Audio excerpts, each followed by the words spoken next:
Okay. Hello, everyone. We will give everybody a minute to get here before we get started. Um, I'll just kind of recap some stuff from the Esri Developer Summit before we dive in for today. Uh, so last week was the Esri Developer and Technology Summit. I think that's what it's called now, and there was a lot of really interesting stuff. There were some announcements about MCP being built into ArcGIS now in the next coming in beta in the next release over the summer. So that's going to be kind of cool. And there was also some talk about other types of models that they're building. For example, there's a world embedding model that they're putting together, which is a little bit like Google's Alpha Earth thing. Um, Basically, the idea is they're combining a bunch of data together into an embedding that represents an area. So you can do like similarity search between areas, or you can do things like you can use those embeddings to backfill data, or to help you downsample data more accurately, at least in theory, more accurately. There's also the Geo VLM vision language model, which that's going to be kind of cool. It'll be interesting to see how that compares to just the big large language models and what their capabilities are. But the VLM is kind of like a chat bot that can interact with imagery. So you can give it imagery and you can say, oh, extract all of the tanks or all of the cars or all of the whatever from this image, and it can do that for you. So it's a little bit like the segment anything models, but it's more generic, and should be something a little bit like the embeddings also. So there's probably some search capabilities within some limited frame, but so that's gonna be really interesting. And then the other thing that was super fun was the Esri released as part of the 5.0, the JavaScript SDK 5.0. They released um, some agent tools. They call them agent. It's like a chat bot. It's like a box. It's a component that you can add from the SDK that you can talk to, and it has some built-in capabilities to interact with layers in a map. It's a little bit limited at the beginning, but it's the first release. It's in beta, so just the fact that it exists and it can communicate with layers, it can query layers, it can do things like that is actually really cool. And we may get to try that a little bit today. We'll see how it goes. Um, that's probably yeah. So okay, we're a couple minutes after. So we'll dive in here. Okay, so the other thing that happened last week at the Developer Summit was that I gave a presentation on Wednesday, and in that presentation, we built an application from scratch. So folks submitted ideas, and we took those ideas and we built an application. It went really well. It was super cool. People submitted. There were maybe like 15 different ideas that people put in. Like it got really, there were a lot. It was good participation. Thank you for everyone. It was really great. And so we did that. And what we ended up building was some kind of heat island mapping tool that would uh, used some heat island data to make a nice like choropleth map, and then would give you walking routing directions to the nearest cooling center, so you could go from point A to point B in the shortest distance. And it actually worked really well. It built the whole thing, pulled the data in, built the map, did everything. It was like 15 minutes. So it actually was even ahead of schedule from what I wanted. But one of the really cool ideas that went in there was building some kind of Mars rover viewer thing. And I am like a wannabe space nerd. I'm not even going to say I'm a space nerd. I don't know a ton about rockets and space and things. Like I know enough to be dangerous, so to speak. Um, but I'm really excited about it. I think it's very cool. And so what I wanted to do today is we're going to go on an adventure from scratch, from nothing. All I have is an idea and kind of a concept of what data exists, but I don't know very well. Um, but we're gonna build like a Perseverance Mars rover app of some kind. So the idea is we're gonna have I'm just sharing my screen here. Okay, so nope, that was not the right screen. Why is the control over there and the screen's over there? And okay, what's happening? Share. I can do it. Desktop 2. Ha! Okay, now we're on the right screen. Okay, cool. So what I want to do is some kind of first person, well, not first person, that's probably a bit too much. Some kind of Mars rover thing. So let's see here. See if that's going to work. Okay, great. I want to build a Mars rover application using the ArcGIS SDK 5.0 library. I want to have a Mars imagery. So what kind of options are there for Mars imagery? That's the first question. And I want to have the Perseverance rover, and I want a time slider of some kind so that we can go by Sol. Sol is the name of a day on Mars, and go by Sol and see where the rover goes. And I know that the rover takes pictures, so I want to also pull in those pictures. So do some research and find out what types of data is available and how it might work with the JavaScript 5.0 SDK.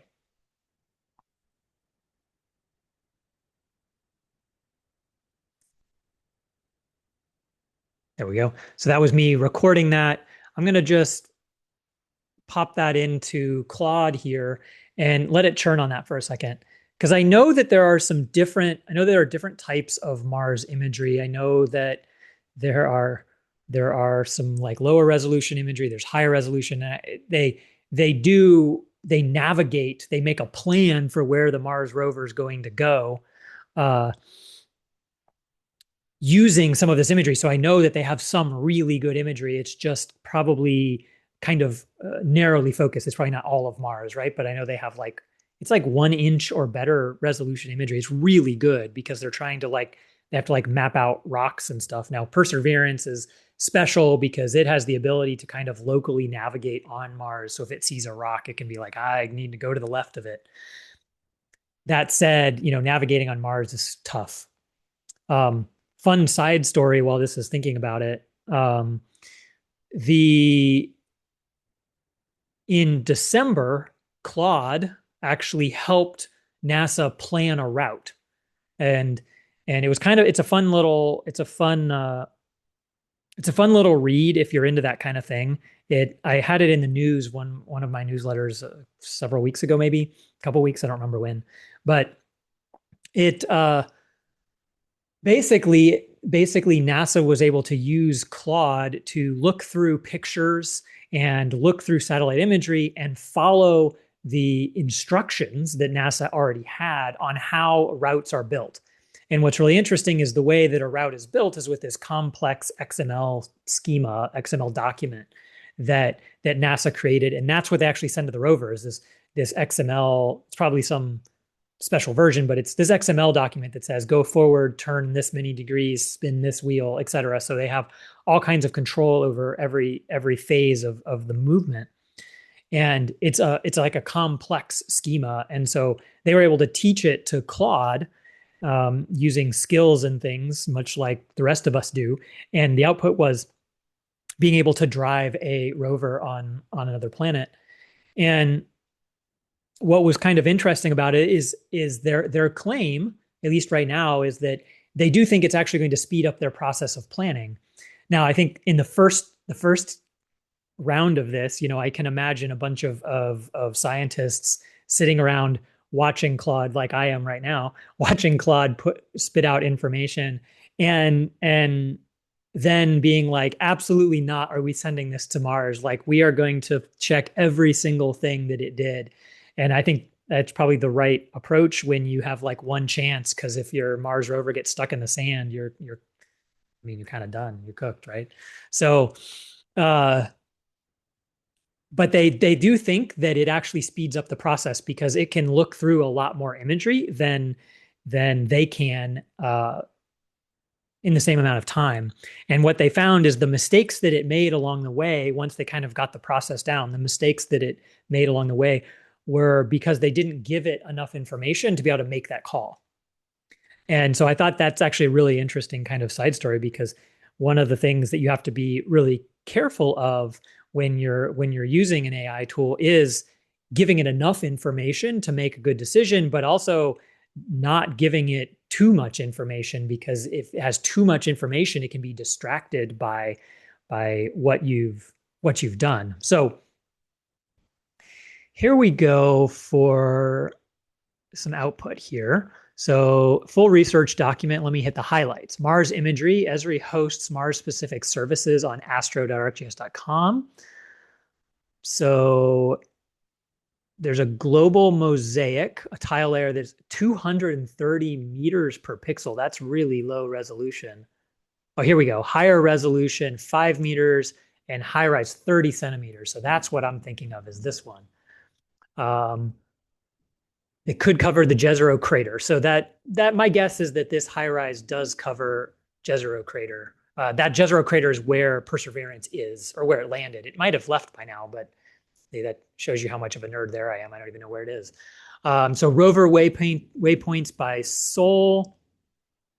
Oh, I should note it does have a special well-known ID for the spatial reference, right? So that's fun, because Mars has a different spatial reference than Earth, which makes sense. Rover waypoints by Sol. So they have a live JSON feed. That sounds pretty great. We can consume that. Sol number, lat long, and a GitHub repo. Collects the data hourly, GeoJSON formats, line strings. All right, that's pretty cool. Rover photos. NASA's Mars Rover Photos API lets you query photos by Sol, camera, or Earth date, returning JSON with image URLs, camera info, and metadata. That sounds pretty great. Sol slider rather than the SDK's time slider, which expects a date field. Calcite slider bound to Sol number. Yeah, okay. Document covers all the URLs, data sources, camera list, architecture position, architecture options, and cores considerations. Cool. Let's just look at this really quick and see if there's anything in here so that we think needs working. So this is like this is maybe a silly application, but this is my process for all things. Even if it's going to be a big complex application, we're going to do a plan. That's what we're going to start with. We're going to start with a plan. So Mars rover research and data sources. Yeah, so okay, so it came up with all of these sources. So we could go look at these if we wanted to. We could probably throw them on a map if we wanted to. So that's cool. 2D rover tracker focused on Jezero crater.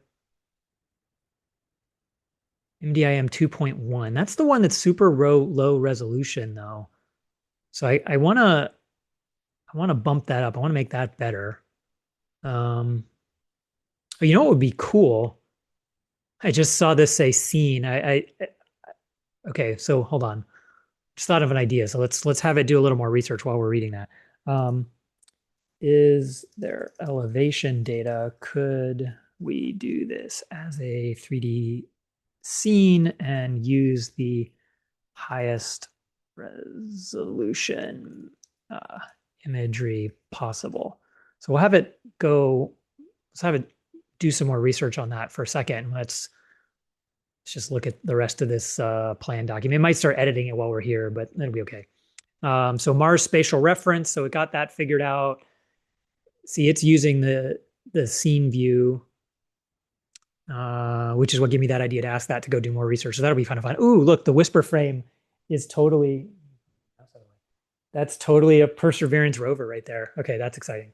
Okay, so we're on theme. That's good. So waypoint data. Yeah, okay. So we kind of looked at this before in the overview. So it's got pitch roll yaw for orientation. Cool. So that's a lot more information than we need, because we really probably just need like Martian Sol and lat long. That's probably about all we really need. And then, okay, GitHub GeoJSON, that's fine.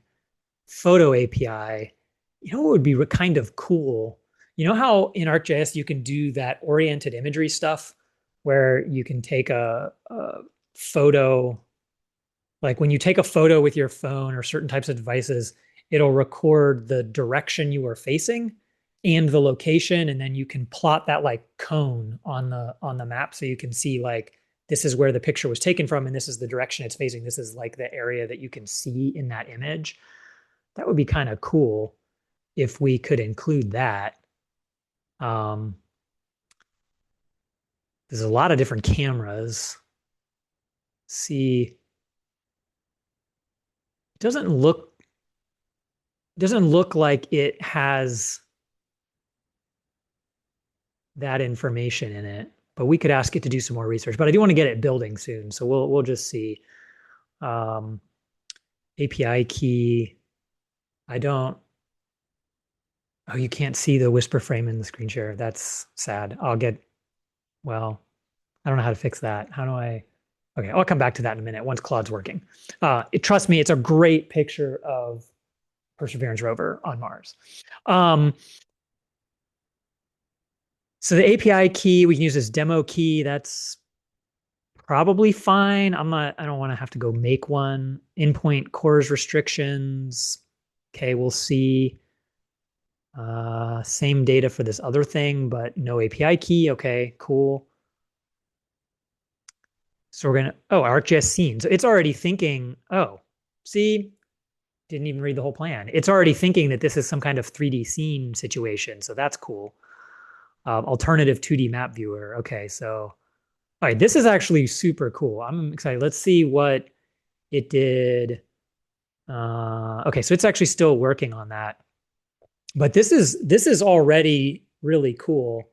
Um, I think when this comes back, let's see, it's 11:17. So it's going to take it probably 15 minutes to build this application. Once we get this plan worked out, let's see if just confirm that this plan has things like the JavaScript SDK version. It does at least in the quick links. So it's oh, there's even a Mars sample. That's funny. Okay. Um, there's a whole Esri showcase for Mars things. I didn't even know that. Okay, that's fine. This is gonna be fun anyway. Okay. Let's see if you're done. You're still architecture toward three-dimensional, but it's still cooking. Okay. Well, we'll just give that a minute here. Let me see if I can change my screen share for a second. Or actually, maybe if I just turn it off so you can see my camera. Oh, well, now it's changed, but there's Jezero crater in some kind of, it says Mars Jezero crater region topographic map.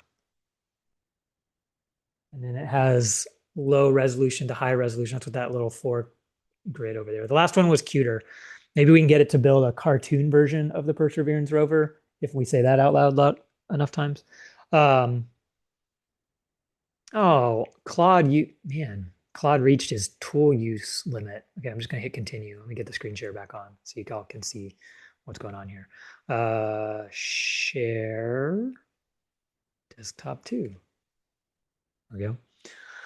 Okay, so well, you can't see it, but right here there was a thing that said it's reached its tool use limit, and I could click continue. That's just a thing that happens when you're using these tools. They have built-in limits to prevent them from running forever and just burning through all of your tokens or all of your credits in one go. So sometimes that happens, and you have to tell it it's okay to continue. Yeah, so it's working really hard on this. Scene view is absolutely the way to go. Visual to show resolution tiers. Oh boy. This is going to be fascinating. What's it going to do here? Okay. Uh,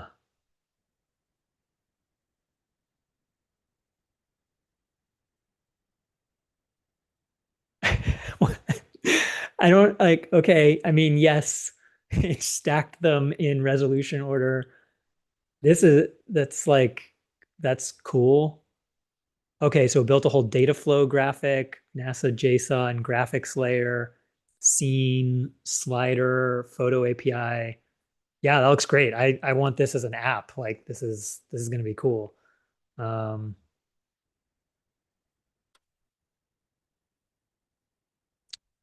3 tiers of elevation. Okay, let's.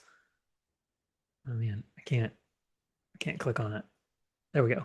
It's like whack-a-mole here. Okay, so let's see. So we got this is looking pretty good.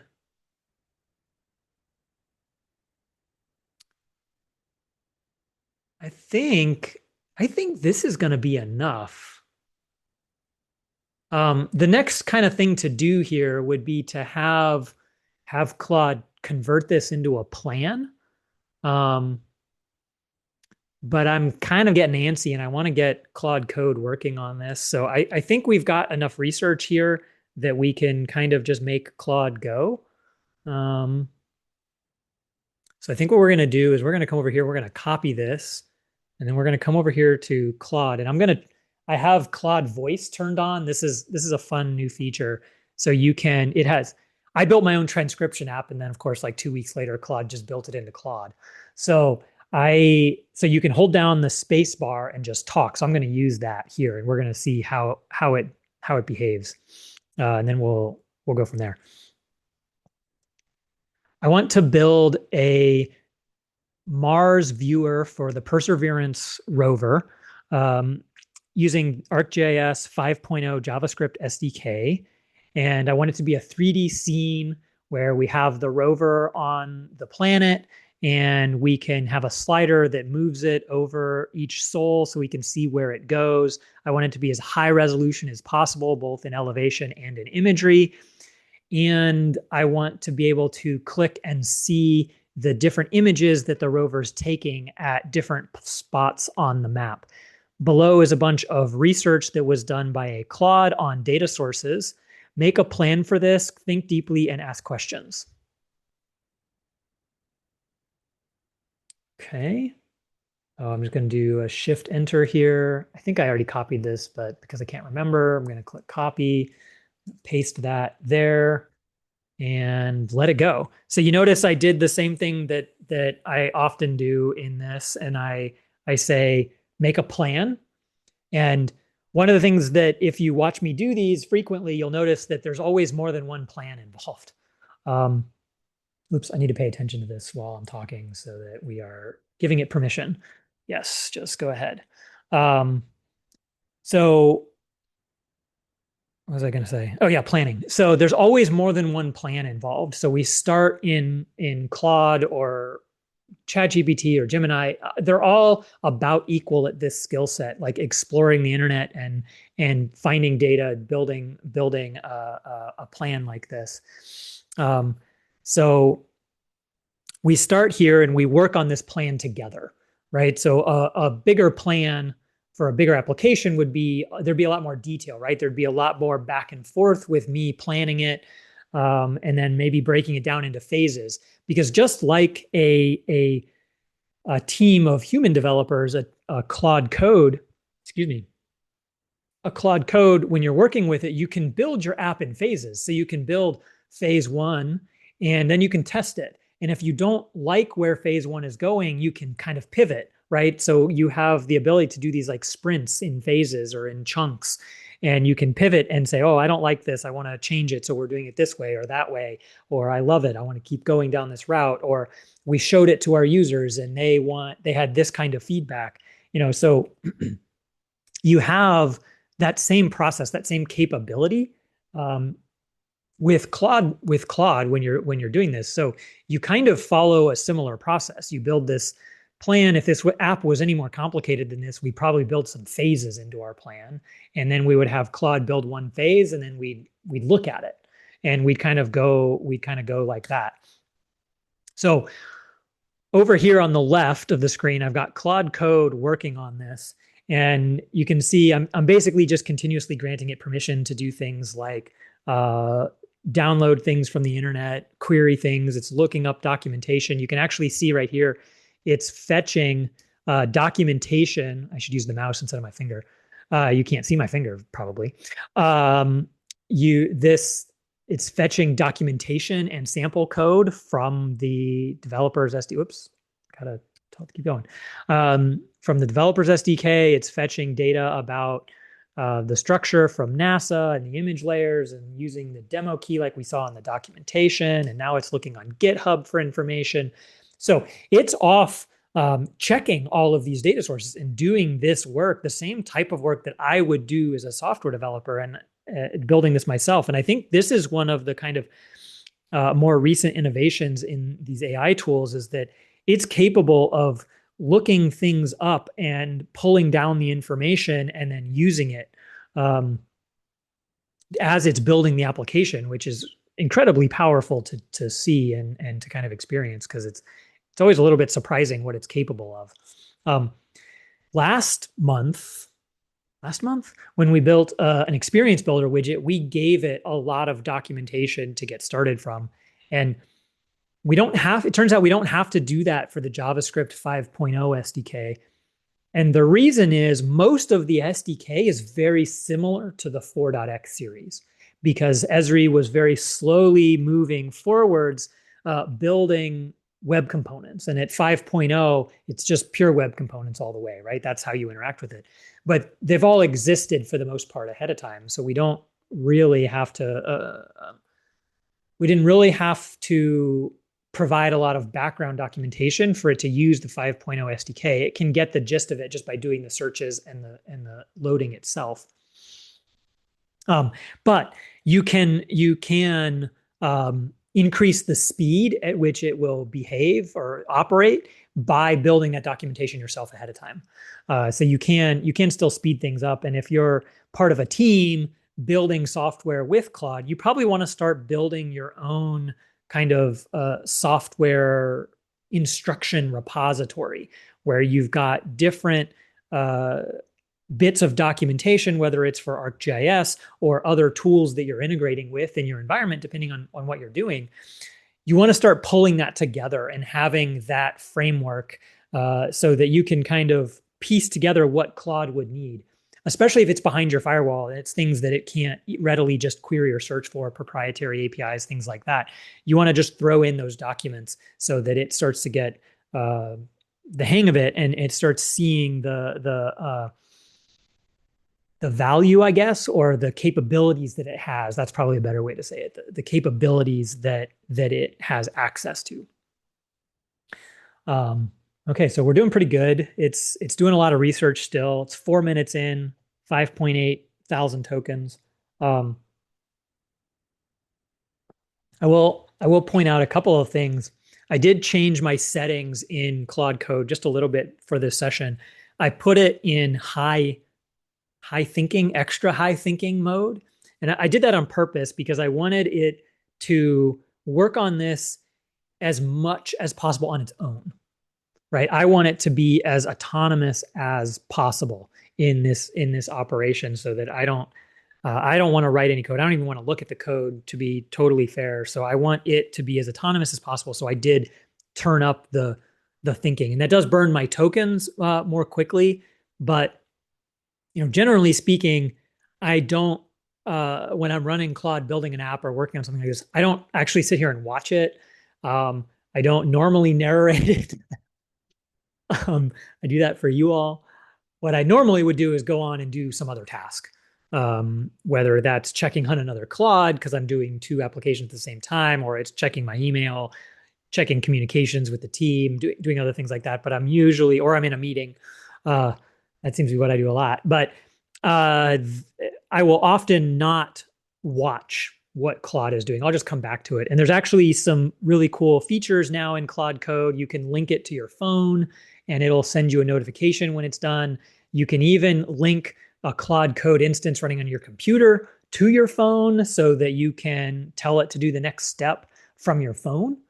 It's not quite like OpenClaw status, but it is kind of in that vein, in that direction, but with a lot more security on it. You can safely run it on your own computer, and you're just kind of tunneling back to that Claude code. Yeah.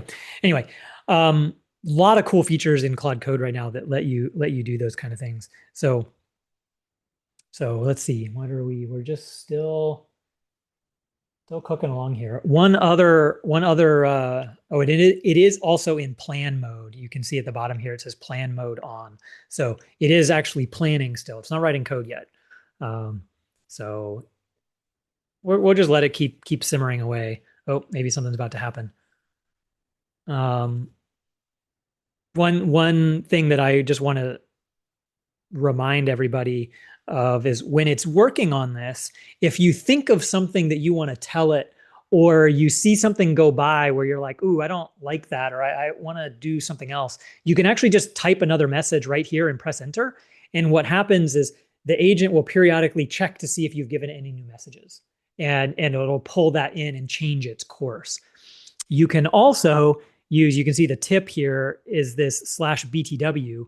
You can use that to have a side agent answer your question. So it doesn't interrupt the main flow. So if you just want to know something about what's going on or about the application, you can ask that as kind of like a branch without interrupting the flow. Whereas if I just type a set of instructions right here, it's actually gonna go into this flow and actually change the direction that the agent is taking. So let's see where we are here. I've drafted a detailed plan. Before I finalize, I have a few questions that will shape the implementation. Okay, so we should get a question interface here. Yep, there we go. API key. Do I have an ArcGIS developer API key, or should I set the app without one using only public services? I guess I'm going to say no right now because I don't have one ready. And I'm sharing my entire screen with all of you, so I don't really want to go browsing for one, but maybe I can find one. So we'll say no for now. High res DEM. Do you have an ArcGIS Pro ArcGIS Online access to publish high res? No, no, I do not. I'm not doing that. Um, rover marker. What should the rover's current position marker look like? I mean, if you can do a 3D rover model, that's what I want. I want a NASA's free Perseverance GLTF model. That's what I want. I'm so skeptical that's going to work. Any preference on language or framework? Yeah, whatever you recommend is fine. Sure. Okay, so we'll see. I guess we won't get the super high resolution stuff because I either am not publishing it or I'm not giving an API key. So we might be restricted to lower resolution, but that's okay.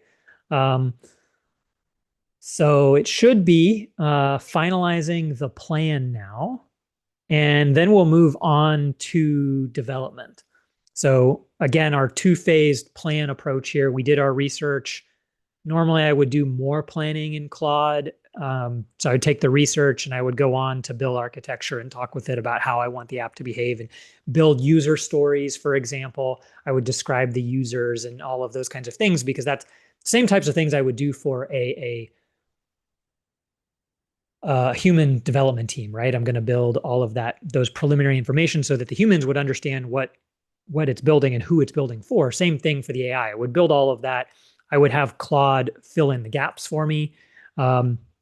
If I did real user interviews, I would dump those transcripts into Claude. I would have it build the documents for that, have it keep going. Come back to that. Okay, so what we've got here is we've got most of our plan. So it did do it in phases. Mars globe plus rover waypoints, camera animation and photo panel, multi-resolution imagery, polish.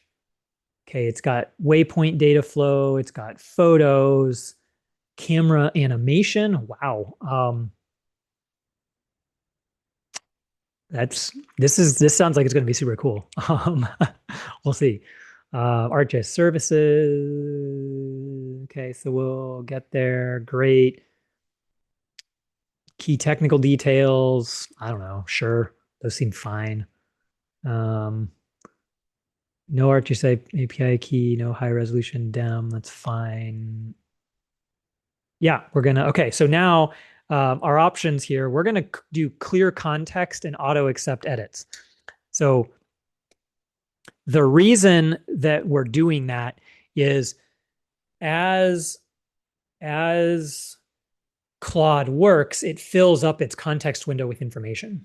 And it turns out that there is a cost benefit of that context. So as it works, it's filling up that context with knowledge, but it's also kind of using up its own brain's ability, right? And it doesn't have perfect recall.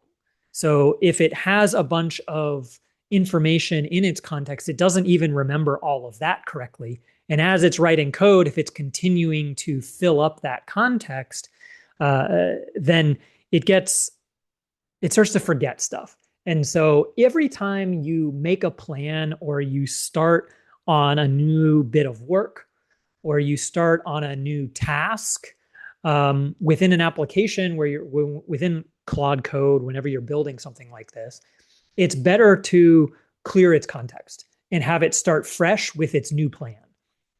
So like if you're working on a new issue or something like that in your application, you might download that issue and the screenshots and the text, and you might ask Claude to make a quick plan about that. You answer some of its questions, you agree with the plan in principle, and then you clear context and you tell it to start. Because now it's not going to remember all of the thoughts it had or options that it thought of. It's only going to know what's in the plan. So it won't get distracted by other solutions that it thought of and then we dismissed, whether it did or I did. Instead, it will focus on the plan that it used to that you agreed on, basically, and executing that plan. And there's all kinds of interesting things. We're doing a lot of experimenting internally at Dynaptic with different types of plan structures for really large applications, so big enterprise applications. There's interesting kind of active research in the community, and then we've been experimenting with different types of things as well. So there's some interesting stuff coming there, I think, in how you architect or how you orchestrate AI models in large applications, because it can't, just like a human, it can't understand the full context. It can't read every line of code in a large application, right? So you have to give it the ability to move around within that. You have to control it. You have to orchestrate it in different ways. Okay. So while that's happening, oh, we've got a great perseverance in the background here. I'm going to stop my desktop share so you can see my camera. So there's a good perseverance in the background there. That's a really like photorealistic app there, or photo there. That's actually pretty good. So Claude's working on that. So while Claude's working on this, I'm gonna switch and we're gonna talk about some of the questions that were submitted ahead of time, because there's some really good ones this time, and I had to do some research and some thinking about some of them to really be able to answer them with good information. So the first question is about world models and Niantic's large geospatial model. So Niantic is the maker of Pokemon Go. And they have a lot of photos, it turns out, because everyone playing Pokemon Go is holding their camera up and trying to catch Pokemon and do this augmented reality business. And it turned out they were holding on to all of those. And so they have, I don't know, millions, maybe billions of images of places all over the world. And so you combine that with like, or you compare that with things like, right, Claude is asking me if it can do an install, so I'm going to give it permission. You compare that to things like Google Street View or some of the commercial products that are like Street View. And you start to see that there's a lot of information that you can start to pull together. So, so the first kind of part of this question is before we can dive into what is Niantic doing, we got to understand what is a world model. So So to understand that, we first need to define large language model. So chatbots, the AIs that we're using here to build our app, the things that you interact with in ChatGPT every day, those are large language models. They're trained on language. They're trained on text. Their job is to predict the next token in a list, right? So you provide inputs and it guesses at the next word, and then it guesses at the next word, and it continues to fill out the next token, right? That's the way all of these models work. They do it in slightly different ways, but fundamentally they're just predicting the next word based on all the previous words. So that's a large language model. A world model is designed to do that, but instead of being trained on language, it's trained on the world or physics. And so it's instead of defining just or instead of just doing predicting the next word or the next token, it's trying to simulate what, sorry, Claude's asking for more information. It's trying to simulate physics. It's trying to simulate what the world looks like, how the world would behave. A good example of a kind of very specific world model is the new neural network weather prediction models from NVIDIA. And those are world models. They are just world models that are focused on weather. So their job is what's the physics of weather, and how does that work? So you can feed in a lot of current conditions and historic conditions into a model like that, and then it can predict out like by hour, by day, how does the weather change from that point. And kind of what's interesting about it is you can make up scenarios. Then you can do all kinds of things and feed it information. As long as you can give it information, it can predict what comes next. And so that's really what a world model is about. So there can be weather ones, there can be physics ones, there can be buildings, there can be cars, there can be all kinds of different types of world models that are specific or broad. So then we have and there's a couple of big players in that. There's AMI Labs, there's Marble, there's Google, and then there's NVIDIA. And NVIDIA has several different types. They have physical AI models, and they have weather AI models, and they have several different types. Right? NVIDIA is deep in all of this. So then what does that mean for Niantic's large geospatial model? So what they have tried to do, or what they're trying to do, is take that world model and combine it with my notes say 30 billion images. So combine that with 30 billion images to try to and with location information, right? So you have a 3D map that you can start to construct with that information that's fairly accurate, and you start to put all of that together. And it turns out when you start combining this, you have all of these different images, plus you have a world model, and you start stitching this together. Gaussian splats are the thing that you actually use to start stitching all of that together. And I'm going to share my screen here because Claude is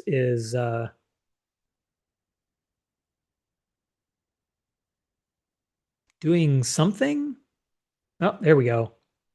Claude is attempting to run the app right now and working through it. So I'm going to turn my screen share back on while we're talking about this, so we can see, we can watch Claude together here.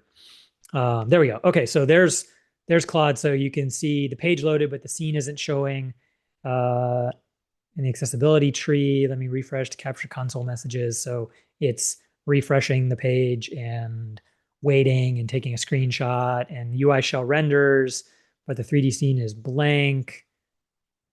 Event isn't firing. Spatial reference needs to be set up front. So it's kind of working through that. So we're just gonna try creating the scene view programmatically. Sure, I don't know. We're just gonna let it work on that. So we'll let it work while we talk. Oh, things are happening. Cool. So you start to stitch all of these things together. So you've got kind of all of these images that you can use to smush together, and Gaussian splats to make them visible. And then you've got your world model, which represents the physics of the world, and then you have large language models, which you come together with. I mean, it wants me to log in. I guess I could do that if that's what we need to, but I'm going to wait for it to finish whatever it's doing before we interact with it here. I don't want to confuse it by doing something. So you start to bring these three things together: large language models, foundation models, and large geospatial models. And and that I think is where it starts to get kind of interesting because I think you can start to not only ask really complex questions, but you can ask really complex local questions that might need to be simulated. So, like, what happens if we put a building here, or what happens if we build buildings along this lake, or what happens if we remove this lake, or what happens if we add a lake, or we add a retention pond, and the physics models, the world models can help simulate what might happen. And the large geospatial models kind of ground truth that because the world models aren't necessarily real. They don't necessarily represent real locations. They're simulations. You're giving it input and it's providing output. Whereas the large geospatial models are trying to make it real for a specific location, a specific thing. And so you start to combine all these together, and you get a thing where your world model can generate something plausible, but the large geospatial model is providing your ground truth for that specific case. And if you can bring all of that together, you know exactly what this street corner looks like, you know what this physics model for a hurricane looks like, and you can interact with it with a large language model, then now you can start to understand, well, like, what are the consequences of this type of corner or this type of building when the wind is happening in downtown Houston during a hurricane. So you can ask these really specific questions that we couldn't really ask before, and the AI tools can start to answer those. So I don't know where large geospatial models and what Niantic is building. I don't know how they're going to actually be used yet. I think Niantic themselves are still trying to figure out how they're being used, but I think it's going to be really interesting to see where they get used and what we can consume them for. And I think it might come back to us geospatial folks to come up with really interesting use cases for them as they get really good. So that's my rant about that. There's a lot of money in it right now, so there's a lot that could happen in that space, but I don't know what will happen yet. So it's like doing things over here. I want to log in.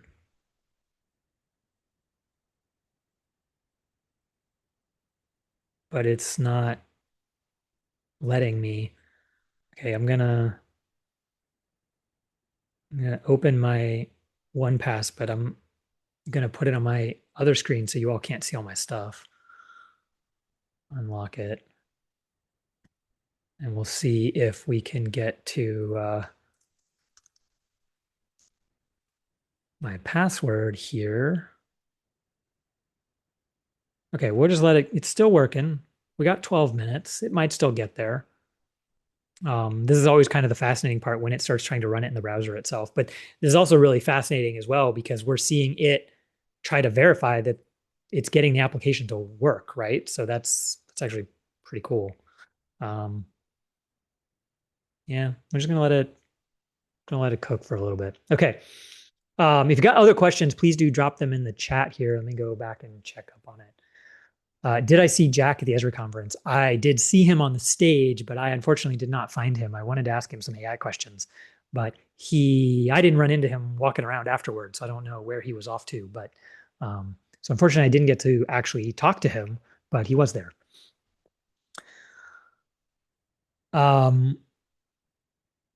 Okay, so the second question that I got ahead of time was about and I forgot to actually write down the original question, but it was about using semantic models to drive like autonomous map creation and data pipelines for building, yeah, I don't know, building data and building data flows and things like that. So it might go something like you put in a prompt, some kind of ETL, extract, transform, load process happens. You want to symbolize the result of that, get it onto a map, and then deliver a result. If you can focus what the data is that you're going to process there, that's pretty doable. And even the Esri out of the box agents can interact with the map. So you could, like the thing I did a couple of weeks ago, I had restaurants from Palm Springs, and you could go in and you could be like, show me all the burger joints. And it would be able to zoom the map and highlight the burger joints and show it. So in that sense, there is that kind of thing that can happen. But if we're talking about kind of a more complex process where we don't know necessarily what the data is, or the data is coming in fresh, or we're just giving it a CSV or shapefile or something, and we want it to be able to kind of operate on it, there are ways to do this. So first, there's several ways to do this, but you got to get meaning about the data into the AI. So you could do that by just describing it yourself. You could do that by letting it query the data a bunch of times and try to understand it. You could do it by the way Esri does, which is by generating embeddings to try to encode the meaning of that data, or at least the schema of that data. But you need some way to get the meaning of the data into the AI so that it knows how, it understands what your question is, or what your motivation is, or what you're trying to do with the data. So what pipeline needs to be built, right? So you have to somehow get that information into the AI. And there's a couple of you could do that with like graph data sets. You can do that with related information. The OGC has some semantic meaning standards.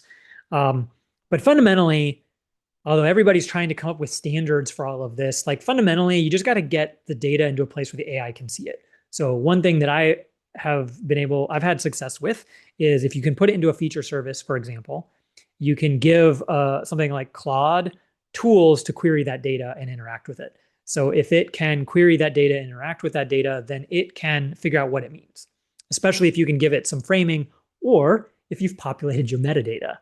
So I know it's popular right now to try to use AI to generate your metadata for layers. And while that does work, I want to caution you against just accepting that. I think that when you're generating metadata, you need to make sure it's right before saving it. So that's kind of the first part. You got to get that semantic meaning, the meaning of the data into the AI in some way. Then you've got things like, okay, well, now I want to generate symbols.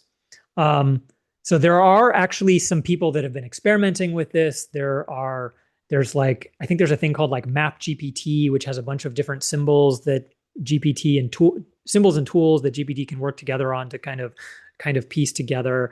There's a bunch of different things that people have kind of built there. There's some standards.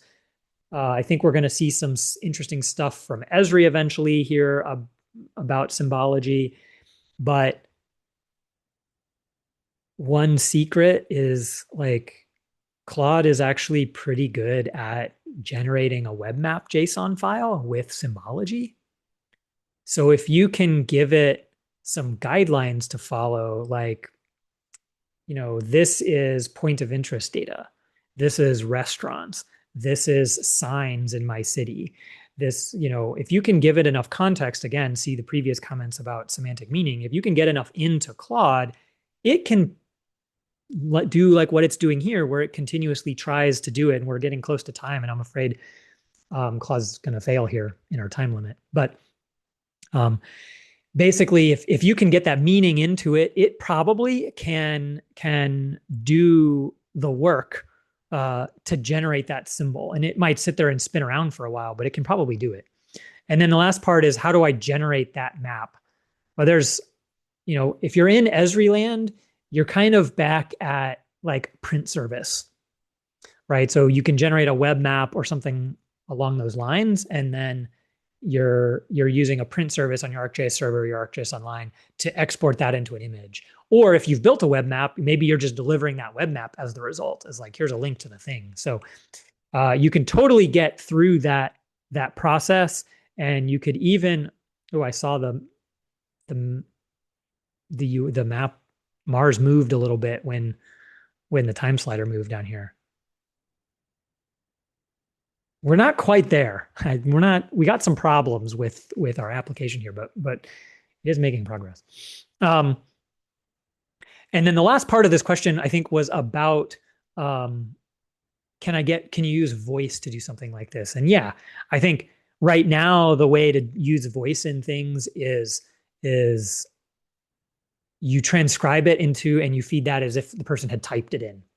There's not the real multimodal models that can do things like respond to you in voice, like from ChatGPT and things like that. They're not as smart as the text models. So if you want the best brain, you got to use the text models. So you just kind of, you piece it together, right? You have a thing that goes from audio to text, and then you have a thing that goes from takes that text and puts it in the prompt. You get the result back. If you want it to speak it, then you feed that back into an audio model to say it out loud. That's the workflow I've been using for a while now, and that does work. That does work pretty well. There are some people trying to build like end-to-end workflow, geospatial workflow things for AI agents. I'm not sure that we need a geospatial special version of that. Esri is working on some things, so there's going to be some stuff in their stack, but I don't know that we need it just because it's spatial. I think it's even less special, so to speak, in large language model land and in all of the AI tools that are there. So I don't know that you actually need a GIS specific tool for that. I think you can do it with the out of the box LLMs. And I did feed this question and some thoughts into Claude yesterday when I was kind of doing research for these questions, and it did come out with a whole plan that you could execute on. So I think that kind of workflow is possible. And I do have friends who have built very specific workflows in that space for their very specific process that they're doing. Okay, so we got like 3 minutes left. I don't think Claude's going to make it here. Something has happened. We definitely have a Martian surface. I can see 3D data that's loading that there is like an actual dip in that little crater right there when I see the elevation load. There's definitely something wrong. You can see it load right there. There's definitely something wrong with the UI, that it's not in the right place. It hasn't figured out how to fix that yet. I don't see a route. I don't see a rover. There's a lot missing.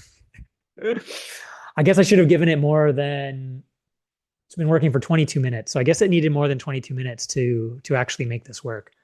I'm just going to let it sit here after when we wrap up here. I'm just going to let it keep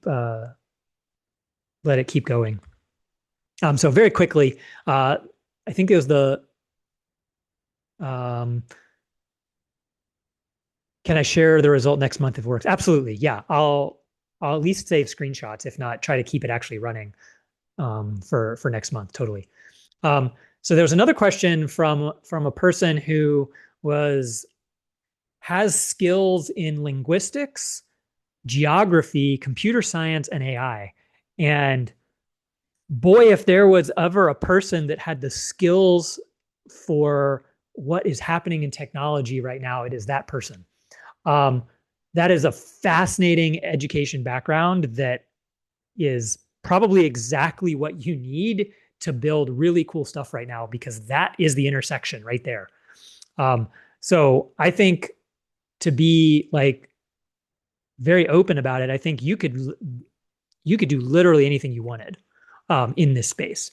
There are some really cool things out there right now on the very edge. So like Esri's GeoVLM, Google's working in some of that space, building these world models, like especially geospatial world models. Because I think when we talk about world models, normally we forget the location geospatial part of it. So there is a lot of really cool stuff that you could do there. especially integrating the linguistics part of it, because I think that is, I mean, there's a lot to study right there just in linguistics in AI, even without the GIS part of it.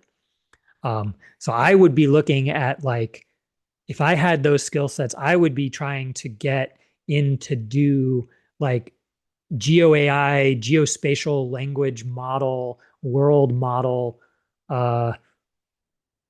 research right now. That's what I would get into. Um, and there are some universities working on that. I think like Penn State is one. So yeah. Um, okay, it is the top of the hour, so we need to wrap up here. A couple of other questions. Who are the tech leaders at Esri these days? Oh, yeah, I would say Mansoor, Andrew, and then Ishmael is the one kind of leading the charge in productizing all of the AI components. Definitely, he's leading that right now.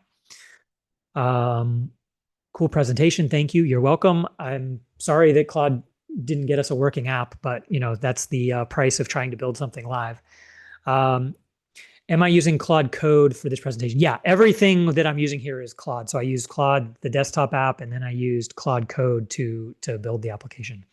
So, or is currently building the application. So I think with that, I will call it a day. I'm going to let Claude keep working on this, and and I will hopefully see you all next month when maybe we have a working version of this. And I think the topic next month is going to be another experience builder session. So I think that's going to be super fun. I'm not sure what we're going to build yet, but I think it's going to be some kind of experience builder type of environment that we're going to work in. So thank you all for coming, and I will see you all next month. Thanks.